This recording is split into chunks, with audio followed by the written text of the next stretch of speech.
पिछले 7 वर्षों में मोदी सरकार ने पेट्रोल पर 258% एक्साइज ड्यूटी की बढ़ोतरी की है, वहीं डीजल पर 820% की बढ़ोतरी की गई है।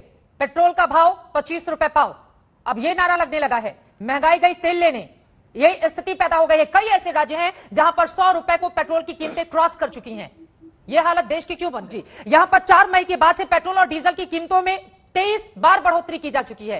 तो अगर हालात इस तरह के हैं तो सवाल तो पूछे जाएंगे ना कि आम आदमी पर सारी मार सरकार क्यों डाल रही है? पैसा कब आएगा काला धन देश में? अभी 2013 की अगर मैं बात करूं तो अंतर्राष्ट्रीय बाजार में कच्चे तेल की कीमत $101 प्रति बैरल थी। उस समय तकरीबन दिल्ली में 63 रुपए प्रति लीटर के हिसाब से पेट्रोल मिलता था। आज उसे 42% अंतर्राष्ट्रीय बाजार में कच्चे तेल के दाम कम है और आज राजधानी दिल्ली में 96 रुपए को पेट्रोल पार कर चुका है। अब जनता तो पूछेगी ना कि यह हाल क्यों है?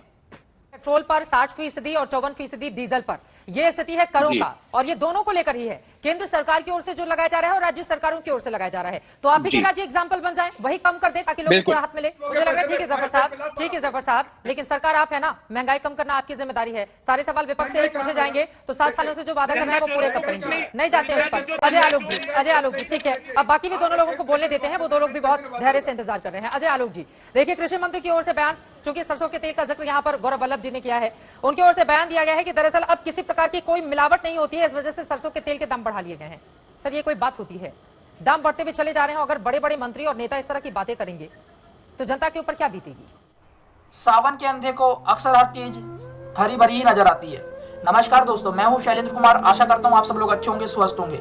सभी को पता है कि देश में पेट्रोल 100 रुपए के पार जा चुका है, डीजल भी 100 रुपए क्रॉस कर चुका है, सरसों का तेल 200 रुपए से ऊपर है और एलपीजी गैस का सिलेंडर 800 रुपए के पार है। रोजगार खत्म हो गया है, नौकरियां खत्म हो गई हैं, लोगों की जेबें ढीली पड़ गई हैं। लगभग 90% लोग ऐसे हो चुके हैं जो बस खाने के लिए उनपे कुछ पैसा बचा है, कुछ दिन बाद वो भी खत्म हो जाएगा और लगभग 40% लोगों की तो नौकरियां भी देश में चली गई हैं। अगर आप माने, रोजगार का कोई साधन है नहीं। पेट्रोल डीजल की लगातार महंगाई से सब्जियां, अनाज, गेहूं, चावल, सब चीज जमीन आसमान के रेट छूने लगे हैं। सीधी सी बात है, अगर डीजल का रेट बढ़ेगा तो डीजली सब्जियों का आदान प्रदान एक स्टेट से दूसरे स्टेट में करते हैं। जब वो खुद महंगा लेंगे तो महंगा पहुंचाएंगे और महंगा पहुंचाएंगे तो सब्जियां ऑटोमेटिकली महंगी हो जाएंगी। भारत के कृषि मंत्री जी कहते हैं क्योंकि सरसों के तेल में मिलावट नहीं है इसलिए सरसों का तेल महंगा हो गया। पेट्रोलियम मंत्री जी कहते हैं अभी ठंड चल रही है इसलिए पेट्रोल महंगा है, गर्मी आते आते सस्ता हो जाएगा। कभी कहते हैं कि कोरोना में सरकार ने राज्यों को राहत पैकेज पहुंचाया है तो वो पैसा सरकार कहां से लाएगी, इसलिए महंगाई हो रही है, इसलिए पेट्रोल और डीजल के दाम बढ़ाए जा रहे हैं। कि महंगाई है क्योंकि सरसों के तेल में सरकार ने मिलावट को बंद किया है। ये भारत सरकार का बहुत महत्वपूर्ण फैसला है।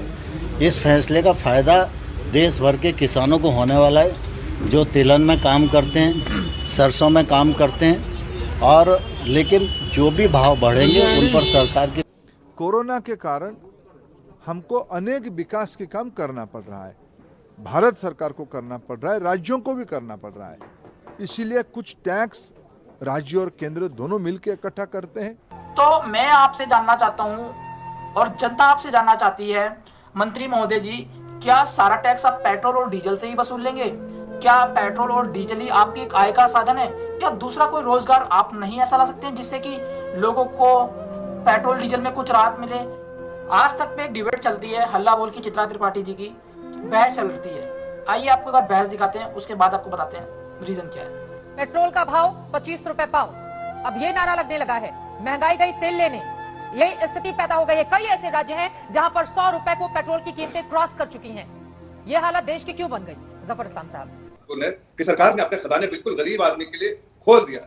जितना कल्याणकारी योजना कर सकते थे वो हर चीज सरकार करे। राशन दे रहे हैं, वो जो ऑयल प्रोड्यूसिंग कंट्रीज है वो उन्होंने प्रोडक्शन नहीं बढ़ाया, लेकिन लॉकडाउन खुलने के बाद दुनिया में हर जगह डिमांड बढ़ी है। जाहिर है जिस हमारे मुल्क में तो पेट्रोल बनता नहीं है, हमारे 80% जो है आपको इंपोर्ट करना पड़ता है, तो अपवर्ड प्रेशर है बहुत ज्यादा पेट्रोल के प्राइसेस पे, तेजी से दाम बढ़ रहा है। वहीं देखिए बड़ी बड़ी बातें आम आदमी को कैसे समझाएंगे आप, जो अपनी जेब से 100 रुपए पेट्रोल के लिए 90 रुपए डीजल के लिए दे रहा है, उसको कैसे समझाएंगे आप? और अब तो अंतर्राष्ट्रीय बाजार में कीमतें भी उस तरह से है नहीं, लेकिन चूंकि आपने कोरोना का जिक्र कर दिया है, महामारी का ये दौर है, मैं लौटूंगी जफर साहब आपके पास आराम से, आपसे डिटेल। चित्रा जी, मोदीनॉमिक्स को मैं एक लाइन में समराइज कर सकता हूँ। गिरती जीडीपी, गिरती मांग, गिरता निवेश और बढ़ती बेरोजगारी, बढ़ती महंगाई और बढ़ता विदेशों में जमा। ये इनका इकोनॉमिक मॉडल है। और मेरा एक एक तथ्य पे मैं इनसे बात करना चाहता हूँ। इन्होंने कहा महामारी से हम बहुत त्रस्त हो गए। भाई साहब, मार्च 2020 के पहले तो कोई महामारी नहीं थी। उस समय भी पेट्रोल 75 से 80 रुपए प्रति लीटर ही था। उस समय भी आप निरंतर एक्साइज ड्यूटी बढ़ा रहे थे। उस समय भी आपने बीच में 26 फरवरी 2021 को 5 राज्यों के चुनाव घोषित हुए। उस दिन पेट्रोल अंतर्राष्ट्रीय बाजार में कच्चे तेल की कीमत थी 3,979 रुपए प्रति बैरल, जो 2 मई को हो गई 4,699 रुपए प्रति बैरल। अर्थात चुनाव के दौरान कच्चे तेल की कीमतें बढ़ी 720 रुपए प्रति बैरल। पर चुनाव के दौरान चित्रा जी तेल और पेट्रोल और डीजल की कीमतें बढ़ी नहीं, घट गई। ये डायनेमिक वाला जो इनका जो आर्ग्यूमेंट है ना, वो टेनेबल नहीं है। दूसरा, पिछली साल कच्चे तेल की कीमत हो गई थी अंतर्राष्ट्रीय बाजार में $30 प्रति बैरल। क्या आपको, मुझे, आम हिंदुस्तानी को लाभ मिला? नहीं मिला। प्रॉब्लम क्या है कि ये पेट्रोल और डीजल में इन्होंने, पेट्रोल में मैं आपको बताऊं तो 258% की एक्साइज ड्यूटी लगाई है। पहले जो 2014 में 9 रुपए 20 पैसे प्रति लीटर एक्साइज ड्यूटी होती थी, वो आज पेट्रोल पर 32 रुपए 90 पैसे प्रति लीटर है। डीजल पर जो एक्साइज ड्यूटी 2014 के दौरान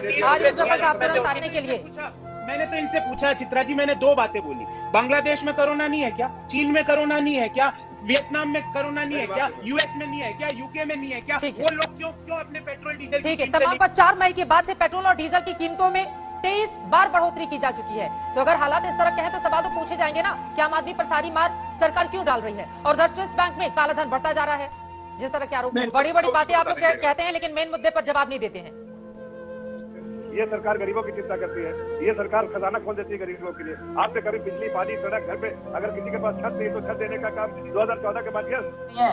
और बीजेपी के प्रवक्ता जफर इस्लाम जी कहते हैं कि जो सरकार ने इतना राहत पैकेज जनता को दिया है, वो राहत पैकेज की वजह से महंगाई हो रही है।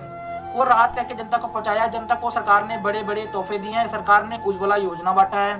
तो आपने जनता को बांटा, इस तो मैं ये कहना चाहता हूँ कि आपने जनता को बांट दिया और जनता की जेब पे डाका डाल दिया, तो आपने जनता को बांटा क्या? तो दोस्तों, मैं आशा करता हूँ कि आपको ये वीडियो अच्छी लगी होगी। और प्लीज अगर आपको ये वीडियो थोड़ी सी भी अच्छी लगी है तो इस वीडियो को लाइक जरूर कीजिएगा और चैनल को सब्सक्राइब कीजिएगा। दोस्तों, मेरी हाथ जोड़ के आप लोगों से रिक्वेस्ट है।